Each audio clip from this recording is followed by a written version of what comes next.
Hello again, you are listening to Stephen Davidson's Looking Back on Our City Radio. Today we're joined by a comedy superstar of the future, Ivo Graham. Welcome to Our City Radio. Thank you very much for having me. Two weeks into the Fringe now, Ivo. How is the show going so far? Very tired. Very tired.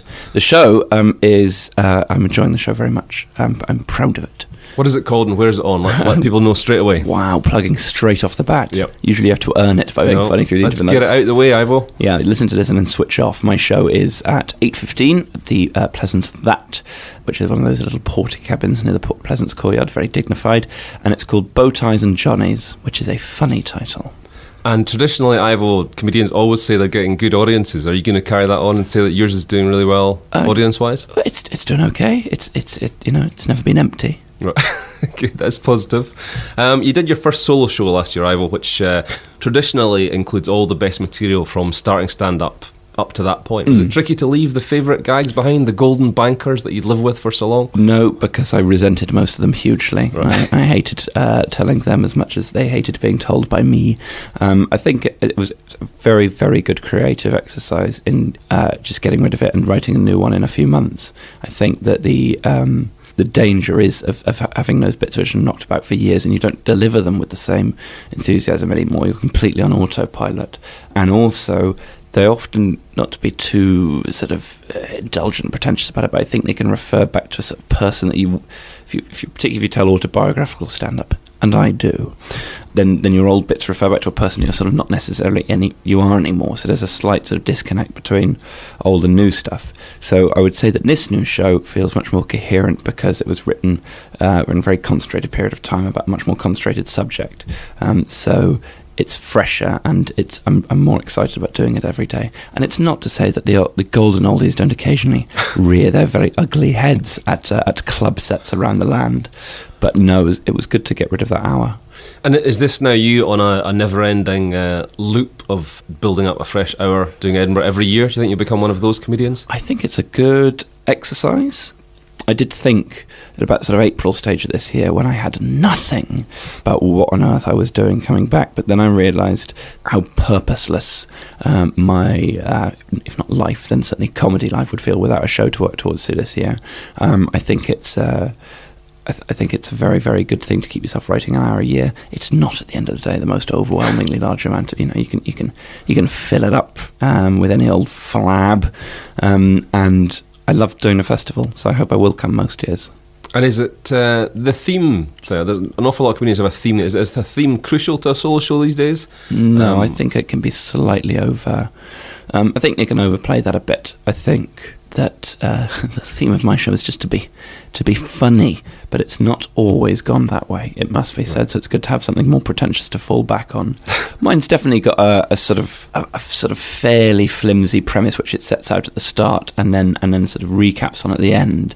But I don't think anyone is walking out of the venue scratching their chins and going, "I learned a great deal from that." Yeah, and bottom line, nothing really matters apart from it being funny, does it? You know? I think that's it. I think the problem is that audiences come to 4 or 5 shows a day. You have to do very well to stick in their memory beyond we enjoyed that show. Yeah, it's one of the amazing things when people come back and see a gig, or see you perform again, sort of a few weeks or months later.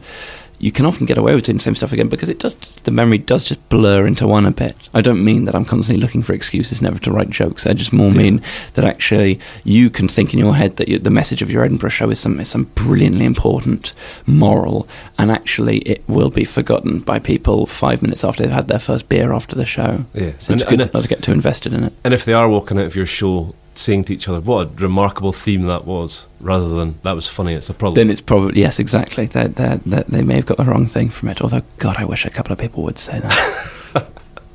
Okay, well, this show is very much about the distant past, but I'd like to give you to give me just a kind of 1 minute snapshot with no time penalties of your stand-up life so far. Kind of from the point when you just thought, "I'd like to give stand-up a go," to the point when you're standing on stage. Just brief. With no time penalties? No. What does that mean? It means you've got a minute. I'm going to give you a minute to do it, but if you go over the minute, I won't care. No hesitation, repetition or deviation.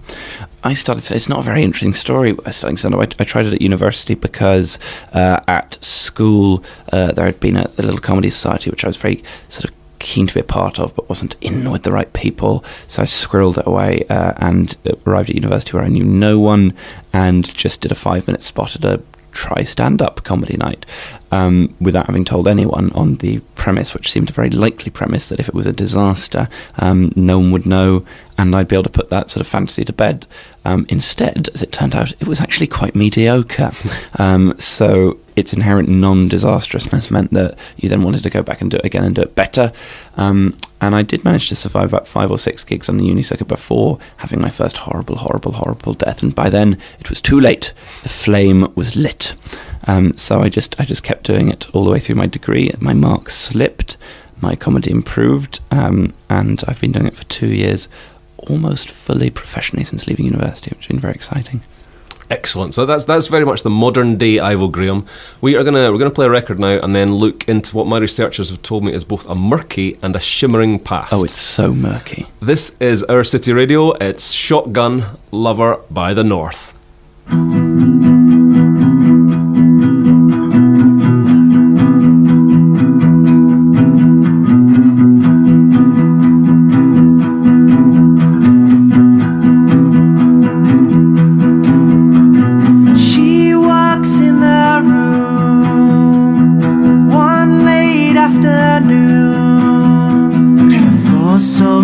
It makes you wanna run.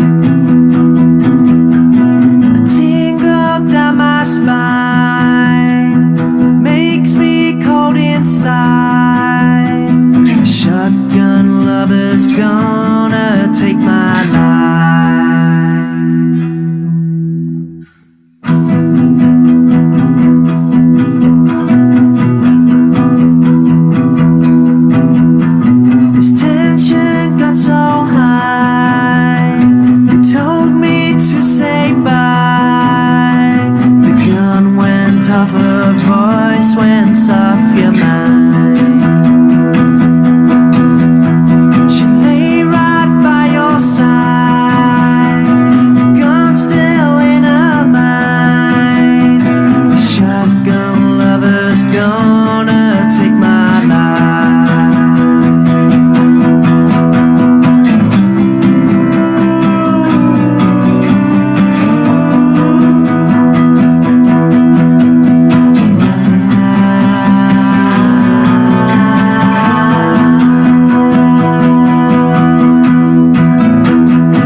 With us today on Looking Back is one of Britain's brightest new comedy stars, the fantastic Mr. Ivo Graham, who began telling jokes on stage at the tender age of just 18 years old.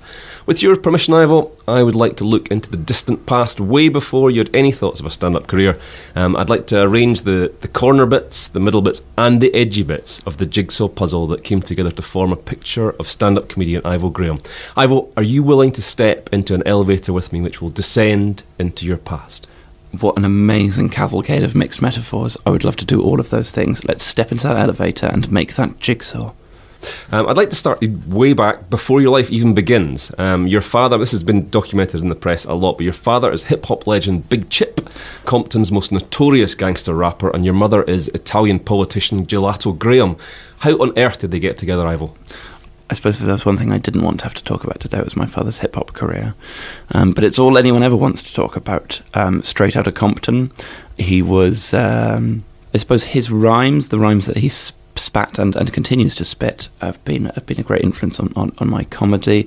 His fearlessness, his homophobia is something that I've tried to keep up in my comedy as well. I think it's very prevalent in the rap scene. It's important that people keep flying that flag today, which is interesting because my mother has been a massive campaigner for gay rights on the Italian political scene, and I respect that too. Just not on stage. And they met in, I think it was 1986, when my father was doing his European rap tour, which was called... Can't have been that much of a memorable tour, Ivo, I don't think. Well, I think, as I've made clear, he was more interested in off-stage shenanigans than on-stage. Yeah. I think it was mainly a quest to see if my father, who was in his sexual prime right then, if not his artistic prime, could bed as many European politicians as he could. And he set himself a target of 5, and he had sex with, I believe, just 1. But what a happy union that proved to be for a few years before the inevitable divorce. And that magically led to the birth of one Hector Ivanovich Graham at Cedars-Sinai Medical Center in Los Angeles. Do you have any idea why your parents made your middle name the same as your surname? I think it's because Graham is a very important name to both my mother and father, not just because it was already their surname, because my father was a huge fan of the Golden Grahams cereal, which he would famously eat before going on stage at every concert, whereas my mother was a huge fan of the football manager George Graham. Yep. And they were keen to basically just, I suppose if you like a name like that much and it has that many powerful associations for you, you just really want to hammer it in. And my mother's also got a stutter, so her saying my name can be very amusing. Perfect. And this very colourful beginning of your life that I'm about to speak about, it's been covered many times. Do you have any clear memories of being entered into the One Ring to Rule Them All baby boxing tournament? I don't really. I suppose the combination of the fact that it was at a very early age in my life, and of course the massive amounts of head injuries I sustained during my many defeats have left me with very, very few memories. I suppose I resent my parents for entering me into it when I was knocked out and so badly beaten in the first round time and time again. Well, Big Chip has been quoted. He's been quoted as saying that he felt guilty because he put you in for it when you were only 6 months old when he signed you up, and the baby boxers are all supposed to be at least 1 year old. That must have played a part. Yeah, I suppose. I suppose most rappers do believe that. I mean, because rappers, we all know, is just as much about the beefs as it is about the beats. Yeah. So I suppose, though it seems awful, I'm sure by the standards of modern morality to enter a 6-month-old into a boxing tournament, I suppose my father just wanted me to be trained up and ready to support him in his many Los Angeles-based rap beefs as quickly as possible. And I just only feel embarrassed that I was to prove myself so lacking on infant boxing circuit. Yeah, so that obviously affected your relationship with your dad. I mean, and he was obviously looking at you and thinking, you know, I was looking for a little tough guy, and he's ended up with, no offence, but Ivo Graham. No, I know, and I think it was very tough for him to watch me sort of drift away, spending a lot more time with my mother, sort of working on Italian sort of political legislation with her from a very young age, going to a lot of Arsenal matches, and really taking increasingly little interest in my father. But then, and he took very little interest in me. I think that, you know, once I proved myself a sort of weak fighter, he wasn't proud. In fact, he famously said he said after my last defeat that he was so ashamed he would never eat Golden Grahams again, which he then turned into a number one rap hit, No More Golden Grahams. I think even the commercial success of the song didn't prove much comfort for him. Hearing that is tough to hear, and I'm going to go over even more painful ground, I'm afraid. But as a child, do you have any recollections at all of the 60 affairs that your mum confessed to Oprah Winfrey about?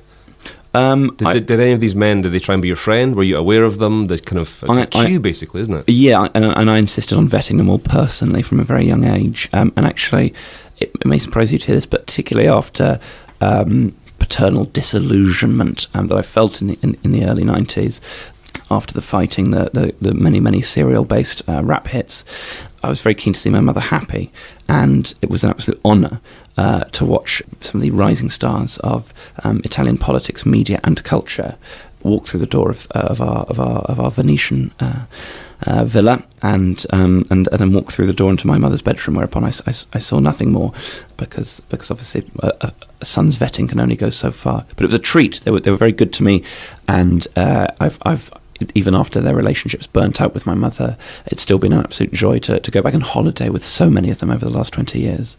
That's good. There's a bit of a bright light, a bit of a positivity about that. But shortly after that, the men walk into your mother's bedroom, as you say, and then your mother walks out of your life, leaving you with just Big Chip, and you with all that knowledge of what's happened. I mean, did you tell Big Chip? Did you tell your dad? He'd read a bit about it in the newspapers, the Italian newspapers, but it'd been translated for him by one of the more literate members of his posse, I think is the word. But I think he did take it hard. But I think I recognise even at a young age just quite how hypocritical he was being, given the many famous orgies that he was both hosting and participating in on the sort of Hollywood swingers scene. But I think it's hard. I think it's certainly harder for a husband to have an Italian newspaper article entitled "Politician Given the Once Over" by Junior Minister for Culture than it is for a wife to read an article saying rap star involved in grotesque Golden Grahams-based orgy. And this was a relapse, obviously. Yeah. I mean, sorry. I realise this is just getting upsetting for you now, isn't it? It is a particular bit. Let's move on. So we get to the point where your mum's disappeared, and you and Big Chip are living alone. Disappeared, I must stress, from my life, but not from Italian political life. Yeah, she remained a very important player on the scene for far longer than was expected of her. You and Big Chip you're living alone in Anaheim at the age of 3, and your dad's fortune is slowly gambled away on pig racing. Did he ever take you to the races? He did take me to races. He was very keen that I ride a pig, but it was stressed very forcibly by the staff at the Anaheim Pig Racing Day Out that he was not allowed to do so. Regardless, there are of course a lot of "Do you know who I am's?" Uttered, and the answer was invariably no. Just to watch, to be honest, was a treat. I think it's a lot of people say pig racing is inhumane. In fact, it's one of the many things that my mother campaigned against back in Italy. Although I think this again was just to get back at my father. I'm not sure how much he actually believes it, but it was a real joy as a 3-year-old to see sort of sport in its purest fashion, and then obviously in the traditional banquet after every race where the pigs are slaughtered. And is it still all the pigs apart from the winner? All the pigs apart from the winner. The winner is given a massage and then slaughtered. Yeah. That is its privilege. I can't. I know it seems. I've seen it on TV, but I can't imagine being there and seeing the endy bit that you've just. No, you're absolutely right, and I think that it both saddens me and amuses me that there are so many innocent pig racing watching fans out there who think that the whole thing ends in just a sort of with sort of fireworks and rosettes and not actually the bloody abattoir that is the end of every natural pig racing. Yeah. And I said, well, you shouldn't really be gambling on pig racing, should you? If you're not willing to accept that, it's a bit like people who eat fish but aren't willing to. I mean, I'm a bit like this myself. I wouldn't fish for them, catch them, kill them. You shouldn't be gambling on pigs if you're not willing to see them slaughtered at the end. It's true, but that's why at every sort of gambling stand at these pig racing events, it always has all the odds, and underneath they always have the same slogan, which is one thing you can bet on is you'll be having a delicious bacon sandwich at the end, which is very nice. It's nice to have that reassurance, isn't it? Yeah, it's a bit of truth in amongst the magic, I suppose. But there's about maybe 2 minutes of the pig racing. It played a massive part in your life, obviously, at that time. But in the film of your dad's life, which I watched for the first time recently, at the point he moves away from hip-hop and decides to start recording religious music, the actor playing you at the age of 4 says the phrase, "Dad, you're no longer my dad. These are dead beats." Direct quote. Absolutely. Do you feel that strongly in real life? That is absolutely true, is it? Yes, I pushed very, very hard for that line to make it into the final screenplay. Many people said it was unrealistic that a 4-year-old would say something both so world-weary and so musically insightful. But I insisted. I managed to give them the CCTV evidence from my father's mansion cum recording studio, and they finally gave in to my demands. And I'm pleased with the presentation of myself in the film. I'm not so sure about my father. I think it's harder for him to watch it back. I think once he started moving into religious music, he wanted to pretend that he'd never been a rapper, And so obviously to watch this film, which reminds me of his past sins, was tough. But I hope that he took some small solace from just what a pretentious little arse his 4-year-old son was. And you're obviously bang on the money. Can you step back into the mind of the 4-year-old Ivor? And was your problem with the religious music the worry that your dad would fritter away all his success, lose all his fans? Were you worried about the financial side of it, or creatively did you just think it was poor? I suppose, of course, there were financial worries. I was sort of temping as my father's accountant at the time, and so was able to sort of to look at the sort of effects of the sales of the new album, which were poorer.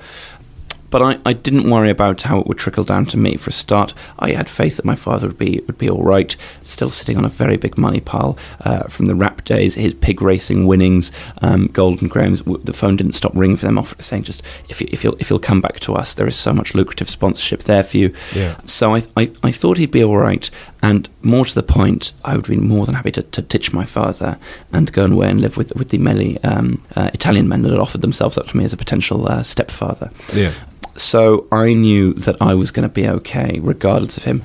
As for the music, I think fair play to him. It was a bold move. Very few of his original fans came with him on that journey, and to be honest, very few of the sort of religious music fans were prepared to welcome into their world a pig slaughtering, orgy hosting, former rap megastar. But I think there was enough curiosity around the time of the first album that it hit, if not platinum, then certainly tin levels. Obviously, the second album was a disaster. But by that point, I think my father had lost faith in the project. And to be fair to him, although that he took many wrong turns in his life, but he saw you to a solid educational start. The Sisters of the Seven Souls primary school, where you found yourself in the same class as Pippa Middleton. I did. And yes. Is this the point where you decide to pretend to be posh? Yeah, I think that was probably it. Obviously, or that's certainly maybe the beginning. I certainly don't think I had much involvement with the English upper classes before then. Spending my time, as I say, sort of divided between Los Angeles and Lake Como.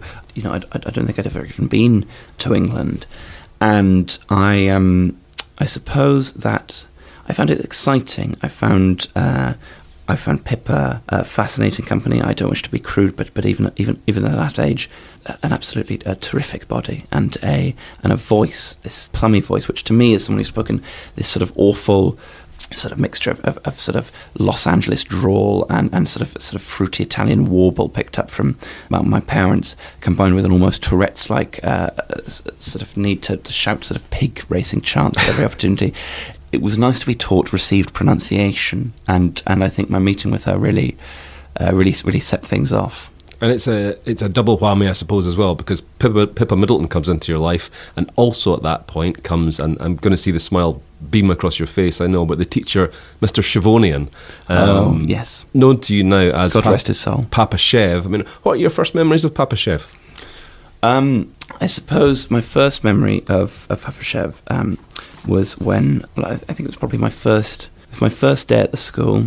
I'd not met Pippa yet, but I'd walked into the school and wearing my sort of LA Lakers big sort of hoodie with an Arsenal shirt underneath, because as even sartorial, I was loyal to both of my parents.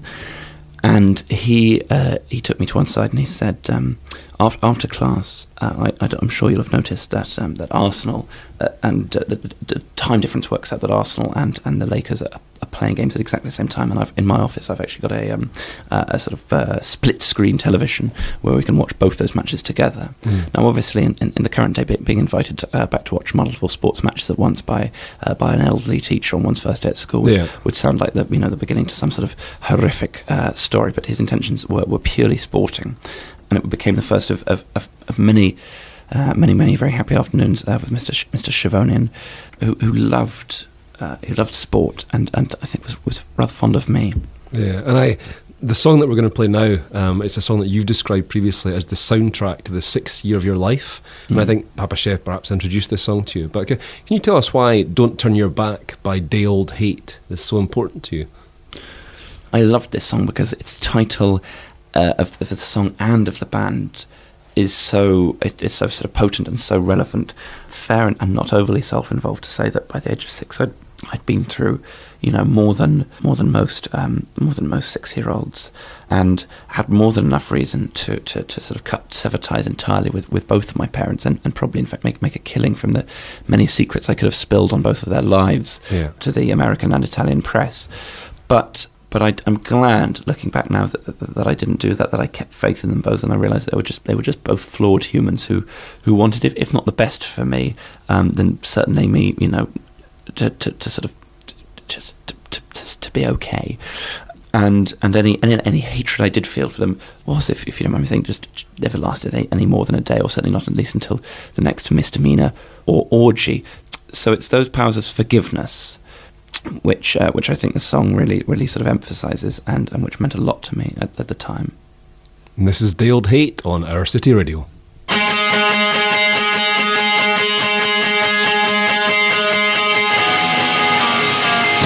There's nothing left to say or do. I've got no point to make or prove.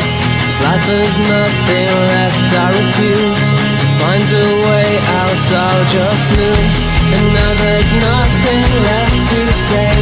I'll save my woes for another day. There's just no way, there's just no way. I hit my knees and start to pray. So take a look at what you've done.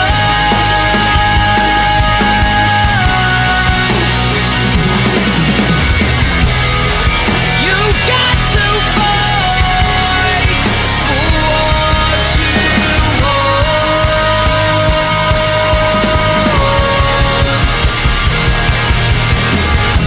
I'll pick myself up and make a smile. An empty pocket will last for a while. If it does, I won't run a mile. Just watch me. My friends and family will be there to help. They'll keep me happy and keep me well. My life won't be a living hell with them by my side. So take a look at what you've done.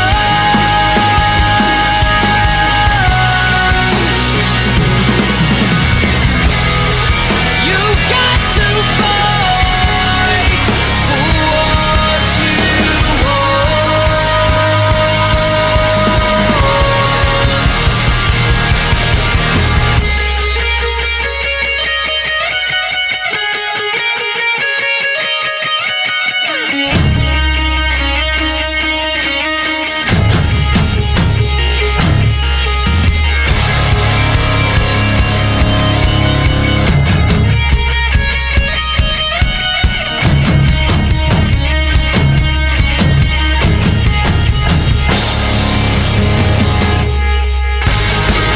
There's no dust or war that I can deface. You won't win. You won't win. You won't beat me.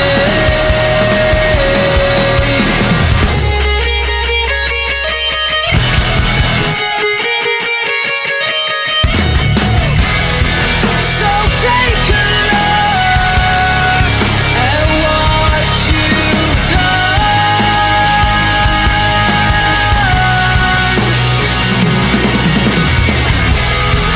You got to fight for what you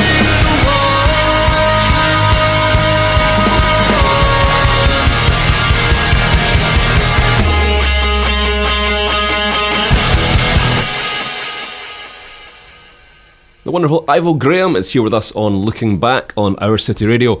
So now, Ivo, we come to the unusual phase in your life, which takes up an entire chapter of your autobiography. Between the ages of 7 and 8, you're writing 30 poems a day. I mean, Yes. The two questions, right? Why, and what on earth did you find to write about at that age? I was addicted to poetry. I think, obviously, as I said, it's in my blood. When your father's a rapper, the apple very rarely falls too far from the tree in that respect, and I loved poetry. I suppose a good 27 to 28 of my 30-a-day poem habit was devoted to odes to Pippa, obviously, desperately trying to win her heart and move out of the quite awkward friend zone that I'd created for myself quite early on. And then the remaining ones, I would mix up sometimes a sort of surreal poem, sometimes something a bit more sort of political, and often a fairly sort of angry barb at one of the many bad decisions my parents had made up in my life up to that point. And I spoke to Papashev about that period, and he says that at that point he was unsure if you were a genius or an idiot. Did you even know yourself? I was very, very sure I was a genius. I don't think the question of idiot even crossed my mind. And what I would say about Papashev is if he did have any suspicions that I was an idiot, he certainly didn't show them at the time. He was hugely encouraging. He was a sort of co-writer. He bought me all the stationery required to write them with. He helped me write poems about the sports we enjoyed watching together. He even suggested that some of my Arsenal-based poems were good enough to make it into potential match-day chants. So if I did have any self-belief at the time, it was only swelled by the daily encouragement of Papashev. So at this point, you're riding at the very top of a wave of just joy at the poetry that you've written, and Absolutely. then from the very top of that wave, we come to another hugely traumatic period in your life when Big Chip fakes his own death to boost record sales. I mean, how much did you know about that whole thing? But I did plan it with him in a way, I've never talked about this before, but actually I was far more in on the plot than it was actually reported at the time. Obviously, it's more convenient to have the son pictured sort of sobbing outside a hospital than it is to know that actually he was the one who masterminded the entire thing. But I thought that, as I say, the sales of his second Christian rock album were disastrous. The third didn't even chart. So I thought that classic sort of rock star death scandal combined with obviously the very sort of Christian analogy of returning from the dead would really be the thing that sent his fourth album skyrocketing into the lower reaches of the top 400. And at number 376, it did peak. So I suppose if I look back on that decision with anything, it is pride. Yeah. So at this point, Gelato has gone. She's disappeared, later to return, but we'll get onto that in a bit. And Big Chip is gone, but you know he's not really gone, but he has had to disappear, leaving you. Basically, Papashev comes back in. He invites you to come and live with him, but what he describes as a spare room turns out to be just a large industrial bin at the back of his house. That must have been a difficult time. Tough when you've lived in LA mansion after LA mansion and villa after villa and then gone to school with Pippa Middleton and heard about some of the places that she used to frequent. To find himself at the age of 6, was it?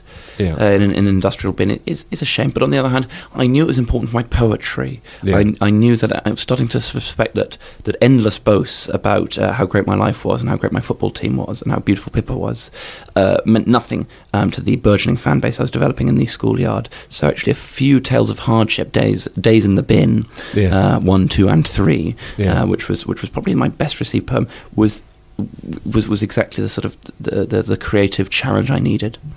And what happens next, Ivo? It's an extraordinary twist of fate in that it played a part in shaping the life that you'd kind of begun to create for yourself. During the night, and you're asleep. I don't think you know when it arrives, but during the night, someone dumps a scruffy Eton blazer into the bin. Yes. And does that spark something in you? Does that stoke the fire started by your brief time as Pippa's friend? I recognised the blazer immediately, obviously, because I'd spent a lot of time we would read books about Eton together after school, because she was very fixated on it, because she had this great sort of predilection that she was going to become a part of that world at some day, and I would say perhaps I could too. Pippa, at which point she would always laugh and turn her back on me, which obviously, as anyone who knows anything about Pippa's physique would know, was always an absolute treat. Yeah. However, the arrival of this blazer or tailcoat, to go back to its correct name, was definitely felt like the clutch of destiny. However vomit and feces stained it may have been as it was thrown into the bin, I nonetheless pulled it on with pride and felt, as I pulled it on, like Joseph with his Technicolor Dreamcoat, the colours in this case being vomit and feces, that it was the start of a very new and important chapter in my life. Yeah, and you go into school the next day. Is this true that I've heard this? You go into school the next day wearing the Eton blazer and talking in a posh voice. I mean, how did your friends react to that? Well, they smelt me a mile off, fairly horrified by that. But as I say, I'd already started to sort of confuse them with this new poetic persona that I'd been cultivating, that I was some sort of dark street, bin-dwelling street urchin. So if anything, they were fascinated to see what sort of new role I was going to play and what effect it would have on my art. I think they were fascinated. They didn't recognise the Eton uniform, obviously, but they knew that it was something quite special, and I think they treated me with great respect that day. Yeah, and out of interest, Ivor, can you still do your old voice, the one that you had before? I'm to be honest, I'm very keen not to return to those days. It's too. I suppose the problem is that you and your listeners would not even recognise it as an accent. It would sound to you like a sort of a 23-year-old posh man just trying to make a voice up to sound as ridiculous as possible. You know, if I were to say, "Oh yeah, I'll just come back from the bin wearing this new Eton blazer covered in vomit," you'd say, Ivor, you have no talent for accents at all. Where is that accent from? I'll tell you where it's from. It's from Los Angeles, via Italy, via a bin, via 6 years of hardship. Yeah, and I thank you so much for doing that. I mean, I can see why you changed it now. Yeah, no, exactly. I'm amazed I lasted that long, to be honest, and I can see why so many people fled my poetry recitals so early. And I suppose you even risking doing it there, is there part of your, a bit like smoking, I suppose? Yeah. At the back of your brain, you think, I'm going to be stuck with this again?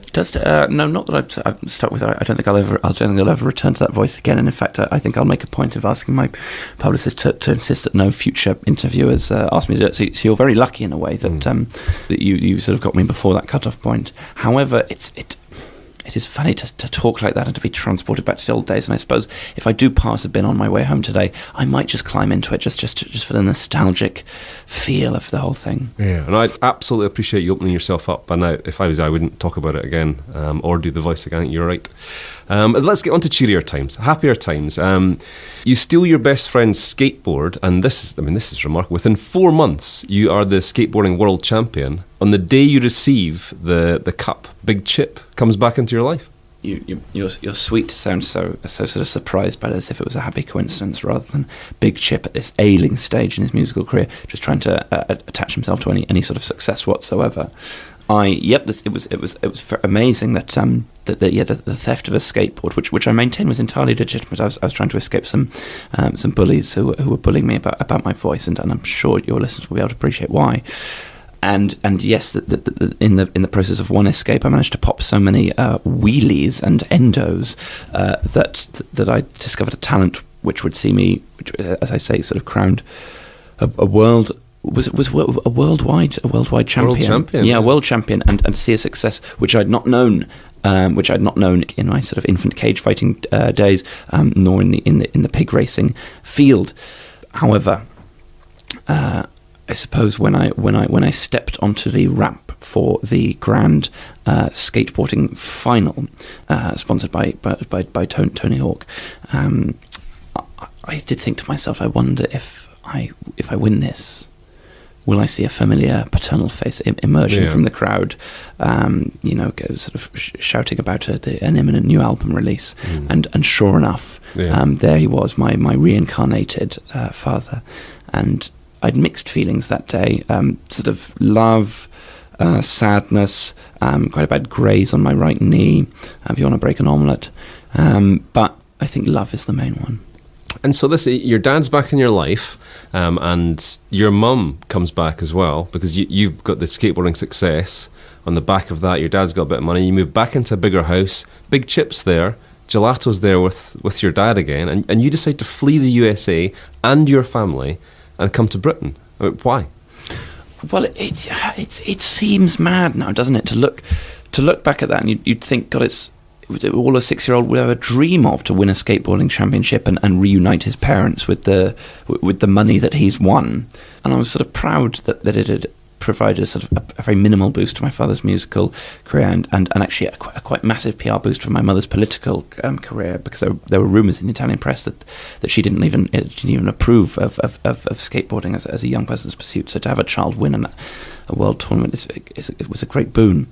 But I became tired of being used. My thoughts inevitably after one cloying family dinner too many, my thoughts turned to Pippa, to that Eton tailcoat, and to the potential new life that I'd already started to devise myself on British shores.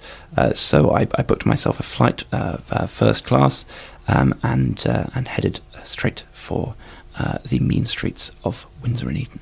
And then you get to the aircraft, you booked your first class ticket, and they're not going to let you on because you're too young, you're unaccompanied, and they don't quite like the way things are set up. So is this true? You dress up as a steward and somehow blag your way onto the flight. Is that true? Absolutely, yes. I managed to enlist the help at short notice of one of my friends, an old skateboarding cronies from my school.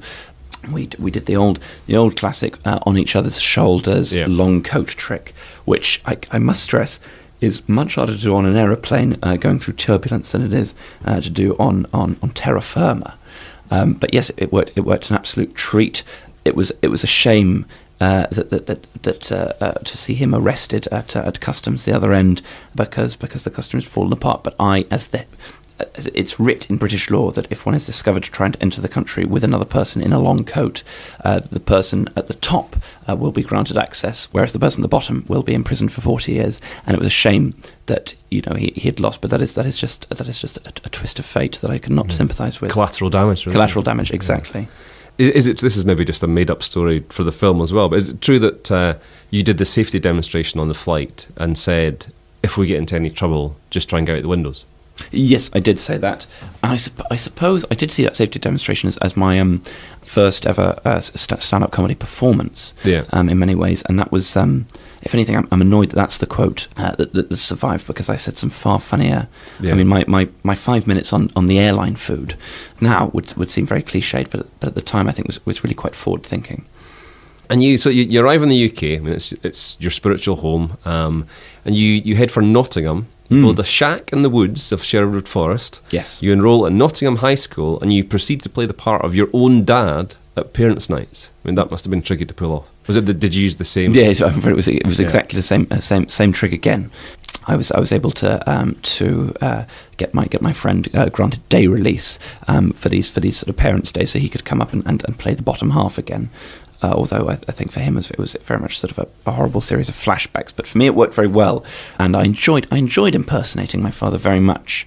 I did look an enormous amount like him at this point. Did you create a new father figure, or were you trying to be Big Chip? I wasn't. Oh no! I suppose I was trying to be Big Chip. Luckily, his reputation had plummeted to such an extent that he was a complete unknown on British soil. His UK tour sold very well. For just 4 people came to see him live at Nottingham, and luckily none of them were connected with the school. So I was able to play the part of this sort of idiotic, gurning, fallen rap idol without anyone suspecting that there was any actual connection between me and him. It's lovely how you've been through so many troubles. Today's probably been like getting hit by an emotional baseball bat in the face. But thank you so much for going into such depth. But I'd like to bring it back. I'd like to give this story a happy ending. I loved how you missed it out. But let's talk about the bus, because basically you see a poster at university and you're thinking about doing stand-up comedy. But the night when you made your debut, I know that you hadn't actually intended to go round. And then you see a double-decker bus pull up in front of your house, and it stays there for a long time. And then you go out and you say to the driver, "What are you doing here?" And he's there to take you to the gig. Do you know yet who booked it? How it came about? I don't think I'll ever know. And I've given my parents more than enough chances to say, "Son, it was me." I really want to believe it was Papa Shiv, really. Yeah. Who I'd, if I'm honest, fallen out of touch with. I think he probably suspected that I wasn't writing so many poems anymore, that my creative talents were not being fostered, and And I think what better solution than to conduct an enormous amount of research into where I was studying, enlist the help of a double-decker bus, and have me driven to a first ever comedy gig. Whoever's gesture it was, I'm hugely grateful for it, because it started me down a very happy road. You've been amazing today. I'd like to finish off, if you don't mind, with the short, sharp stand by or catch a ship section, which basically I read you quotes that you've said during your life, and you either stand by them or you distance yourself from them. You know, if you stick with it, you say yes, stand by, and if you want to just, you say catch a ship. Okay. You can elaborate if you like, but these are some of your quotes. In every fifth orange, there is a secret message. I stand by that very much. I see the orange is the fortune cookie of the fruit world. If I could find the right kind of cape, I would always wear a cape. That's a misquote, so I suppose. Catch a ship. But catch a ship, yes. I have found the right cape. There should be a law that forces women to do the dishes. Oh, I stand by that. No further explanation. And finally, Ivo, I am so good that in 5 years all the other comedians will have given up. 5? No, catch a ship. I think that's very, very flattering. But I've got a more realistic aim, which is for most comedians just to have retired in about 60 years. If anything, not to do with my talent, just because of natural retirement age. Okay, Ivo, it's been a huge pleasure. And to bring the curtain down, we finish up with the song which you've chosen to be played at your funeral. Yes. Can you tell us, why have you chosen Come On by Northern Sugar? It was the song that was playing before my first ever stand-up comedy gig. And so it's been the song that I've played as my intro music to every gig I've done since. It makes me feel an enormous surge of great self-belief. Hector Ivanovich Graham, thank you very much for looking back with us, and we wish you the very best of luck going forward. Thank you. This is Northern Sugar with Come On Our City Radio.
Can't you see? Can't you see? F-O-I-T-U